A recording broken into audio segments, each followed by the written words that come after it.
لا علم لنا إلا ما علمتنا إنك أنت العليم الحكيم.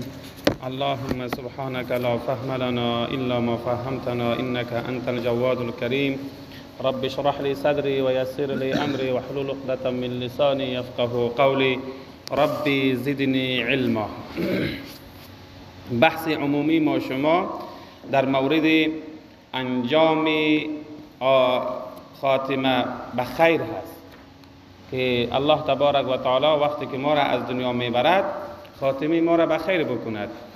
امروز عنوانی هست انجام قبیح به حد محبت کننده با دنیا. کسانی که از حد اعتدال بر آمده با دنیا محبت میکنن و محبت دارن و همیشه پیوسته فکر و هوش و غم و دردشان به خاطر جمع آوری دنیا، مادیات دنیا، پیسه و دارایی و چوکی و قدرت و تعمیر و زندگی و این و آن دنیا هست. خدای نخواسته در روز آخرت، وقتی که آخرت نه در دنیا، وقتی که اونها وفات میکنن، هنگام وفات کردنشان خیلی یک حالت خطرناک برای آنها پیش می شود. نعوذ بالله. در شهر حواز برای یک کسی که در حالت نزع روح قرار داشت کلمه طیبه را تلقین کرده شد. در یک از شهرها یک کسی، یک حاجی صاحب پولدار پیسه‌دار وفات میکرده، هنگام وفات کردنش کلمه طیبه لا اله الا الله را به او چی کردن؟ تلقین کردن. وای به جای خواندن کلمه طیبه 11 12 13 میگفت. 11 12 13 لک دلار باشه، 11 12 13 تعمیرای بلند منزل باشه، موتورای زیره باشه، چی چیزی که باشه. خلاصه این طرف میگن مولوی صاحب و ملا صاحب نشستگی لا اله الا الله محمد رسول. او چی میگه؟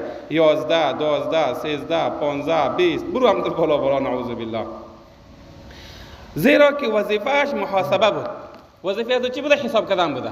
5 5 10 20 30 دهی بودی، 5 10 و 30 دهی بودی، امی تو تقسیمات میکرده و تمام زندگیش با حساب و کتاب سپری شده بود و اندک ترین رغبت با دین نداشته بود. با دین نه، فقط از صبح دیگه حرکت میکنه میره. حالا ما شما در مسجد ما شما خیلی مردم ها داریم که همین صبح نماز خوانده که ببینین مترک سار میشه میره به دفتر و به کارش، فقط بیگان نیمی شب میآین.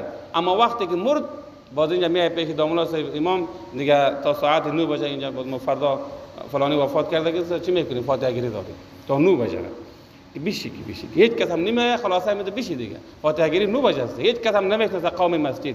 این تو یک مردم ها هم ما داریم. لذا در وقت مرگ نیز بجای خواندن کلمه طیبه در حساب مصروف بوده و همچنان وفات یافت بیچاره، الله رحمتش بکند. همچنان به یک شخص دیگر در هنگام مرگ کلمه طیبه تلقین گردید. وای در جواب میگفت که فلان چیز را در فلان خانه من درست کنید. تعمیر می ساخته دیگه. در خانه در منزل سوم اونجا یک شاور درست کنید، در بالای منزل اونجا یک حوض آبادی درست کنید، در اتاق اون طرف که اونجا یک ایسی نصب کو، در اتاق دیگه اونجا نمیفهم بایلر میگه چی میگه آجی خدا بایلر نصب کو. همین نصب هست دیگه. اون طرف مرده رایس، این طرف میگه که در منزل چهارم اونجا یک امو دورگور پیروشن هم نصب کو، از طلایا آوردن زنگ کو، از قالین چند هزاری باید بخری. همین گپا دیگه وقتی مردنش گفته رایس. نعوذ بالله. در فلان باغ من اینطور اصلاحات بیاورید. وقتی باغ رسیده، وقتی گندم و وقتی اصلاحات و تاک انگور است، یگان بچه خودش مرده رایسته خوخ میزنه. اما دهقان بگو رفته امو تاکای انگور درست بکنه که خراب نشه. این طرف جان کنده رایسته، روحی برآمده رایسته، چشمت پوست رایسته. استاکار بیا نگفتی خلیفه بصیر آمد امو کارا رو بکنه مثلا، یا این کارا بکنه یا اون کار. کل این حالتایی هستن که ما داریم مرده رایستیم اما این طرف چه میکنیم؟ غمی ساختن خود را خورده رایستیم. خیلی خطرناک. یعنی وی در هنگام مرگ نیز باغ و حولی دلبستگی داشته بود. همونطور وقتی وفاتش هم شخص یک گاو زرد را نگهداری کرده بود، یک گاو داشته و با آن بسیار محبت می‌ورزید و هرگاه که وقت مرگش فرا رسید این الفاظ را تکرار می‌نمود: گاو زردم، گاو زردم، گاو زرد، برو بخیر. اما تو چرا از صبح تا بیگاه میگم گاو بود دیگه. مثل که دورادوتم باشه اینجا ما مردمای چی داریم؟ سگ بازم داریم، بودن بازم داریم. در وقت جان کندن این سگ گفته میگرده دیگه. اون این طرف کلمه بخوان، اون طرف سگ گفته گشته رایستن. کل این حالات هستن که خدا